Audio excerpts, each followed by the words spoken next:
नमस्कार, आप देख रहे हैं द पेपर। आपके साथ मैं हूं महेश शेख। अयोध्या से आ रही एक खबर को लेकर उत्तर प्रदेश की राजनीति में उथल पुथल मच गई है। दरअसल लोगों की आस्था के साथ और मंदिर के नाम पर घोटाले की खबर सामने आ रही है। जी हां, राम मंदिर के लिए बने ट्रस्ट के द्वारा एक जमीन की खरीद पर घोटाले के आरोप लगाए जा रहे हैं। रविवार को हुए इस खुलासे के बाद से ही उत्तर प्रदेश की राजनीति में एक उबाल सा आ गया है। तो चलिए हमारे इस वीडियो के द्वारा हम कोशिश करेंगे आपको बताने की कि आखिर ये पूरा माजरा है क्या।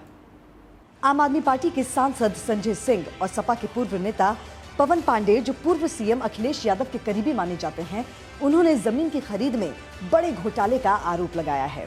पूर्व मंत्री पवन पांडे का आरोप है कि श्री राम जन्मभूमि तीर्थ क्षेत्र ट्रस्ट की ओर से खरीदी गई जमीन में घोटाला हुआ है। उनका कहना है कि 10 मिनट पहले 2 करोड़ में जमीन का बेनामा हुआ और फिर उसी दिन 18.5 करोड़ में एग्रीमेंट हुआ। अयोध्या की ये जमीन, जिसकी मालियत 5 करोड़ 80 लाख रुपए है, उसे 2 करोड़ में कुसुम पाठक और हरीश पाठक से सुल्तान अंसारी ने और रवि मोहन तिवारी ने खरीदा, जिसमें एग्रीमेंट और बेनामा दोनों ही ट्रस्टी अनिल मिश्रा और अयोध्या नगर निगम के मेयर ऋषिकेश उपाध्याय गवाह बने। तो आरोपों के मुताबिक कहा गया है कि जो जमीन 2 करोड़ में बेची गई थी, वो ट्रस्ट ने 18 करोड़ में खरीद ली, जिसमें 17 करोड़ रुपए आरटीजीएस कर दिया गया, यानी कि लगभग 5.5 लाख रुपए प्रति सेकंड की दर से जमीन का जो दाम था वो बढ़ गया। अब मसला और सवाल ये है कि आखिर जिस जमीन की कीमत 2 करोड़ रुपए थी, ठीक 10 मिनट के बाद उसी जमीन की कीमत 18.5 करोड़ कैसे हो गई, या फिर एग्रीमेंट 18.5 करोड़ में कैसे हुआ और इतना इजाफा आखिर जमीन की कीमत में आया कैसे। पवन पांडे ने मामले में सरकार से सीबीआई जांच की मांग भी की है। उनका कहना है कि केंद्र ने ट्रस्ट बनाया है तो मामले की सीबीआई जांच भी करा ले। पवन पांडे ने यह भी कहा है कि ट्रस्ट ने पूरे अयोध्या में जितनी जमीनें खरीदी हैं उसकी जांच होनी चाहिए, सारे तथ्यों की जांच हो और जो दोषी हैं उन पर कार्रवाई की जाए। अब इस पूरी खबर को सामने लाते हुए पवन पांडे ने ट्रस्ट पर 120 करोड़ लोगों की आस्था को ठेस पहुंचाने की बात कही है। इसी के साथ साथ बहुत कुछ कहा है पवन पांडे ने। चलिए दिखाते हैं आपको कि जिस जमीन को आपने 2 करोड़ रुपए में खरीदा, ट्रस्टी आपने इसके गवाह है 2 करोड़ रुपए में, आपने 5 मिनट के बाद, सिर्फ 5 मिनट के बाद आपने उसी जमीन को 18.5 करोड़ रुपए में खरीद लिया। 5 मिनट के में जमीन का मूल्य कितना बढ़ गया? 5 मिनट के अंदर जमीन का मूल्य आसमान छूने लगा। मैं आरोप लगा रहा हूं, या तो ट्रस्ट इसका जवाब दे। मैं आरोप लगा रहा हूं, या तो ट्रस्ट इसका जवाब दे। क्या ट्रस्ट ने, जो लोगों ने अपने खून पसीने की कमाई से भगवान प्रभु श्री राम के मंदिर के लिए चंदा दिया, आपने उसके नाम पे घोटाला किया?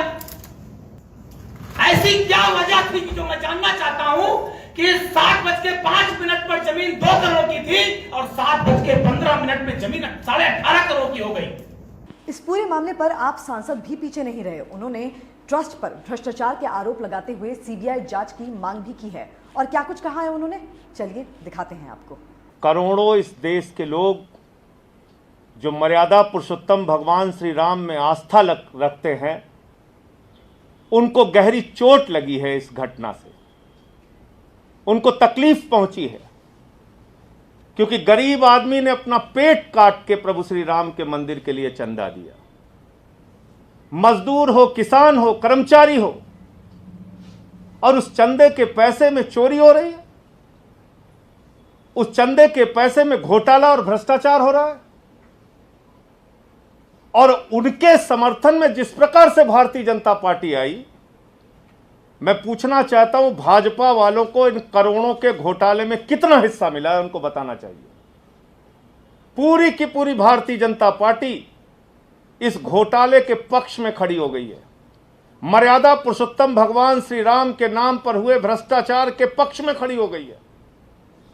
मैं पूछना चाहता हूं, भारतीय जनता पार्टी का मेयर इसमें शामिल था, आपने कितना घोटाला और भ्रष्टाचार किया, आप सामने आके बताइए।